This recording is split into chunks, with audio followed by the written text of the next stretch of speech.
Olá pessoal, bem-vindos para mais um bloco de legislação penal especial para o 44º Exame de Ordem. Meu nome é Daniela Negri, sou professora aqui na Oscar Cursos e nós vamos iniciar esse segundo bloco falando do Estatuto do Desarmamento. Pessoal, o Estatuto do Desarmamento é uma lei muito importante e que é muito cobrada no exame de ordem, principalmente no que tange as diferenças do crime de posse de arma de fogo e de porte de arma de fogo.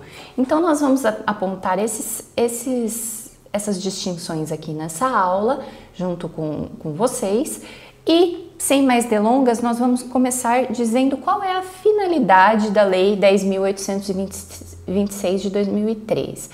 A lei, o Estatuto do Desarmamento institui o Sistema Nacional de Armas, regulamentando o porte e a posse dos armamentos, né?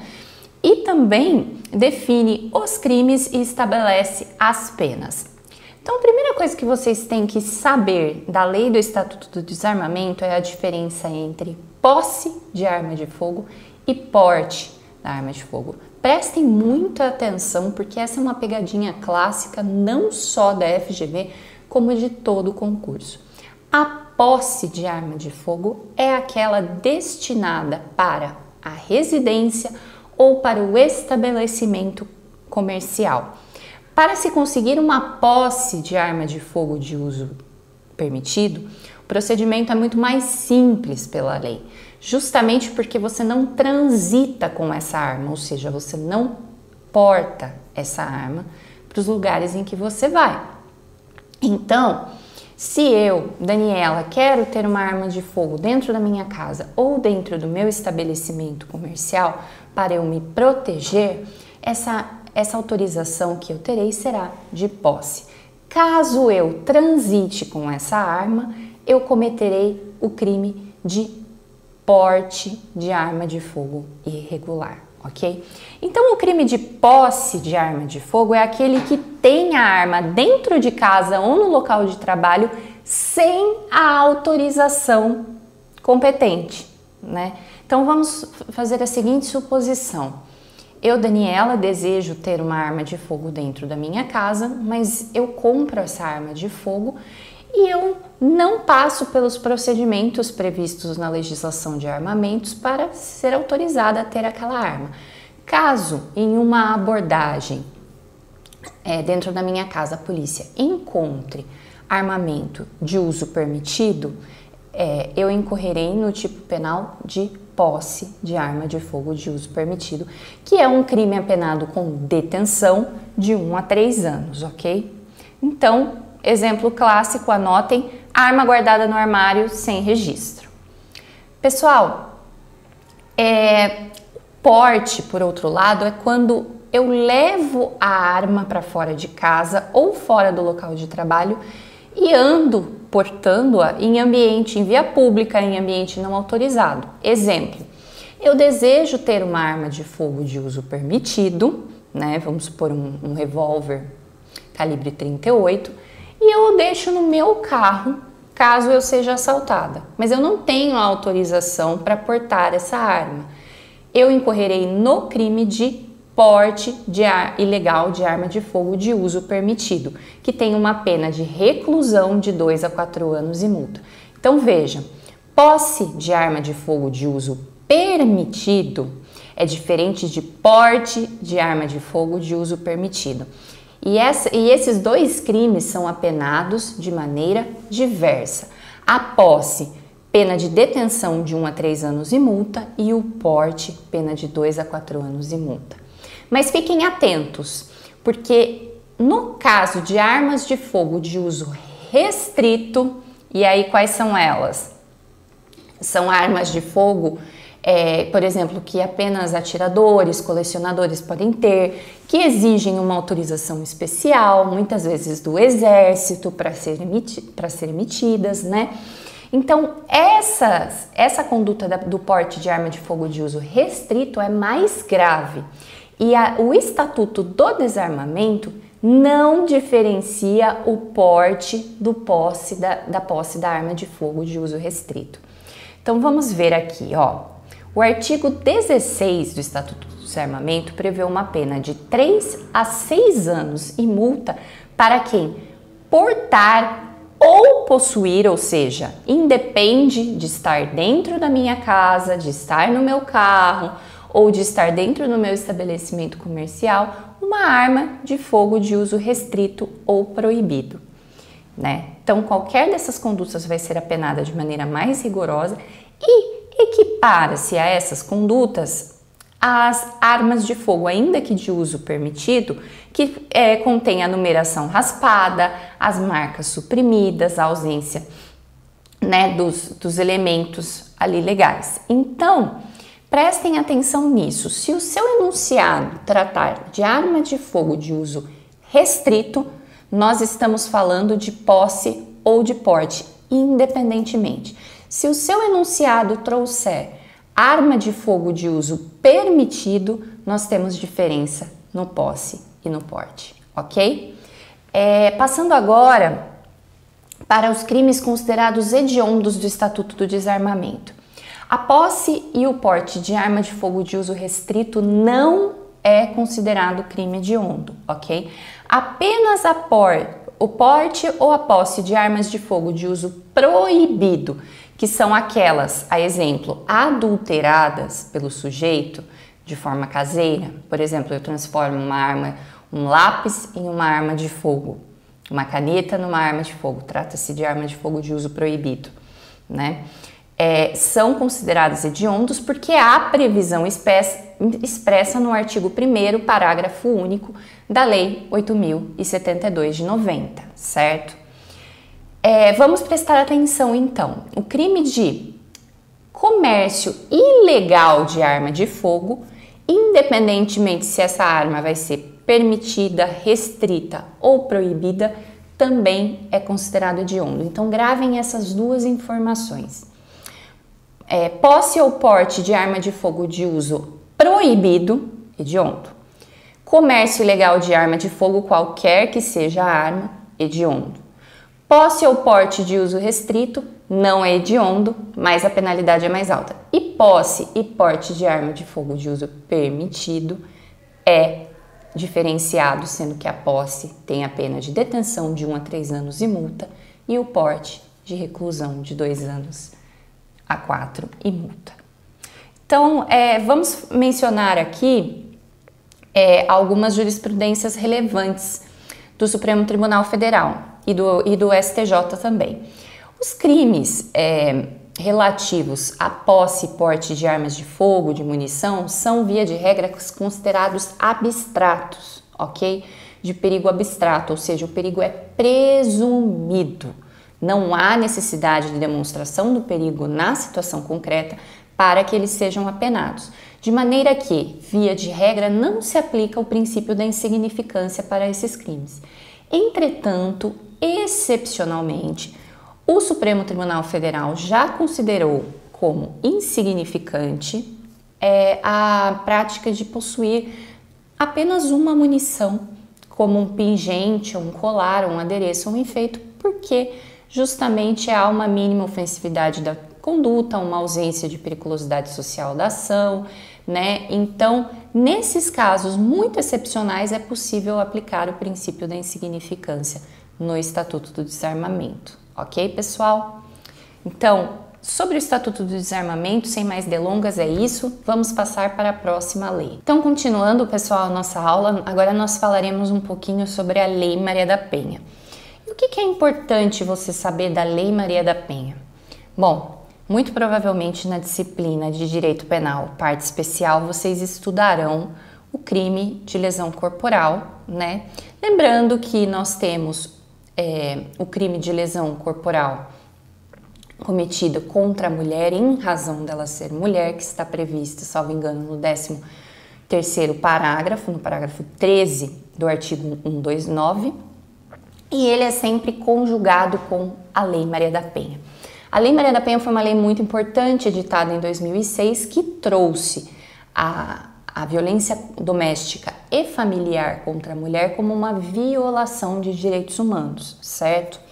E quais são as modalidades de violência contra a mulher? Bom, o artigo 5º da Lei Maria da Penha traz a violência física, a violência psicológica, a violência sexual, a violência patrimonial e a violência moral. A violência física seriam as agressões corporais, as vias de fato, a lesão corporal, enfim, qualquer conduta que inflige um sofrimento físico para a mulher. A psicológica seria humilhação, chantagem, ameaça, enfim, tudo aquilo que interfere na esfera psíquica, psicológica da mulher. E aí nós chamamos atenção para uma novidade, você deve prestar atenção do crime previsto no Código Penal de violência psicológica contra a mulher. É um crime novo, relativamente recente, que traz justamente a conduta de causar humilhação, chantagem, manipulação, redução da autoestima da mulher, e é um crime que só se aplica quando o sujeito passivo, a mulher, só quando há um sujeito passivo feminino, ou seja, mulher. A violência sexual é forçar práticas sem o consentimento da mulher, como, por exemplo, manter relação sexual sem o consentimento da mulher, ou produzir vídeos íntimos sem autorização da mulher, forçar a mulher a utilização de contraceptivos ou impedir com que ela tenha acesso a métodos de contracepção, dentre outras condutas. A patrimonial consiste na destruição, retenção de objetos da mulher, de documentos, de seus bens, como forma ali de cercear as suas ações. E a moral consiste no cometimento dos crimes de calúnia, injúria e difamação, certo? Pessoal, seguindo aqui, vamos falar um pouquinho na Lei Maria da Penha sobre as medidas protetivas de urgência. Por quê? Porque as medidas protetivas de urgência são um mecanismo talvez mais importante que a Lei Maria da Penha tenha trazido, e que visam a garantir para a mulher a sua integridade física e psicológica quando há uma situação de violência.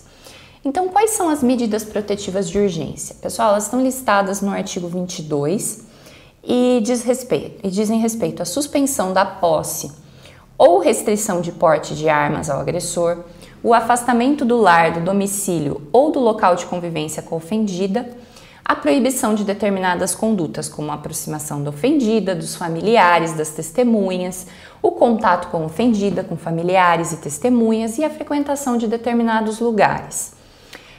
Também é possível aplicar como medida protetiva da Lei Maria da Penha a restrição ou suspensão de visitas aos dependentes menores, as crianças, sempre ouvida a equipe de atendimento multidisciplinar ou serviço similar, e inclusive o comparecimento do agressor a programas de recuperação e de ressocialização.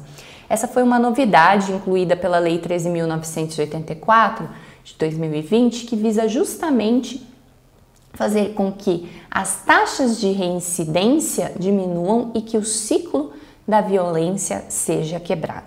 E também o acompanhamento psicossocial do agressor por meio de atendimento individual ou em grupo, certo? Pessoal, outra novidade que nós temos quanto à Lei Maria da Penha, que é necessário que vocês se atentem, é que o crime de descumprimento de medida protetiva de urgência, previsto no artigo 24A da Lei 11.340, recentemente teve a sua pena alterada, ou seja, a pena se tornou mais grave, maior. Atualmente, descumprir medida protetiva de urgência da Lei Maria da Penha gera a pena de reclusão de 2 a 5 anos e multa. Então percebam que com o pacote antifeminicídio, vários crimes contra a mulher tiveram as suas penas recrudescidas e com o crime de descumprimento de medida protetiva não foi diferente, ok? Para completar, vamos falar de algumas súmulas importantes do STJ sobre o crime de violência doméstica e familiar contra a mulher. Então, a súmula 600 do STJ diz que para a configuração do crime de violência doméstica contra a mulher é desnecessária a coabitação entre o autor e vítima. Lembrem-se, pessoal, que é definido como violência psicológica ou doméstica contra a mulher tanto a relação familiar, ou seja, a relação de parentesco, quanto a relação de coabitação ou a relação íntima de afeto, de modo que a Lei Maria da Penha traz um amplo espectro de atuação, englobando desde os relacionamentos, as relações familiares e muitas vezes as relações de coabitação, ainda que não haja um parentesco. E por fim, a súmula 588 do STJ, que diz que é inaplicável o princípio da insignificância aos crimes de violência doméstica. Vamos lembrar também que os institutos despenalizadores, como a Lei 9.099, que trata da transação penal e da suspensão condicional do processo, são inaplicáveis para a violência doméstica e familiar contra a mulher, assim como o acordo de persecução penal previsto no artigo 28A do Código de Processo Penal. Bom, pessoal, com essas dicas rápidas, vocês já conseguem responder boa parte das questões que tratam sobre violência doméstica e familiar contra a mulher da sua prova da FGV, ok? Então, nós passaremos agora para o próximo tema. Então, pessoal, vamos para o nosso último tema aqui, para a sua revisão final, para o 44º exame de ordem, que é a Lei de Abuso de Autoridade. Pessoal, por que eu escolhi essa lei? Essa lei é uma lei muito cobrada pela Fundação Getúlio Vargas em seus concursos e nos exames de ordem, e também porque você, na qualidade de futuro advogado ou futura advogada, deve saber quais são as condutas ali que se enquadram como abuso de autoridade, até para poder fazer valer as suas prerrogativas enquanto advogado, certo? Então, a Lei de Abuso de Autoridade pune os agentes públicos que abusam de maneira intencional dos seus poderes ou prerrogativas funcionais, visando especialmente proteger os direitos fundamentais, principalmente dos investigados, dos particulares, contra os excessos estatais, certo? Então, quem é o sujeito ativo? É o servidor ou o agente público no sentido amplo, os policiais, os juízes, os promotores, os delegados, os prefeitos, certo? Então, vamos dar um exemplo aqui. Um juiz que prende preventivamente alguém sem os fundamentos legais apenas por uma perseguição pessoal enquadra-se na Lei de Abuso de Autoridade. E para que os crimes incidam na Lei de Abuso de Autoridade, não é suficiente por si apenas o cometimento da conduta. É necessário que haja o dolo específico, ou seja, a especial finalidade de agir, um especial elemento subjetivo do tipo para que haja punição.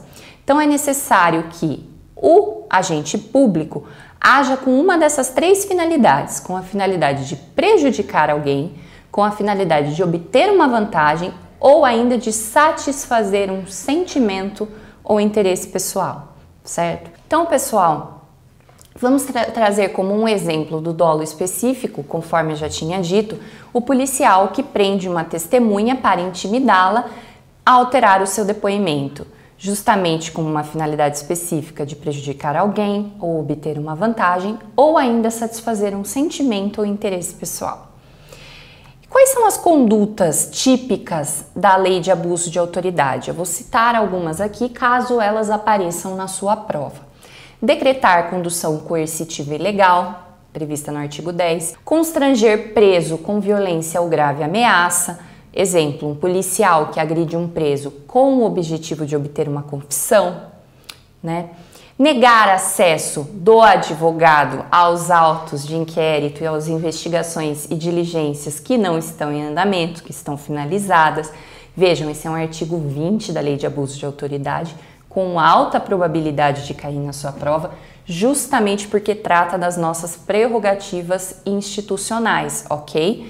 Então, prestem atenção ao artigo 20, se possível, abram a Lei de Abuso de Autoridade e confiram a redação desse artigo, certo?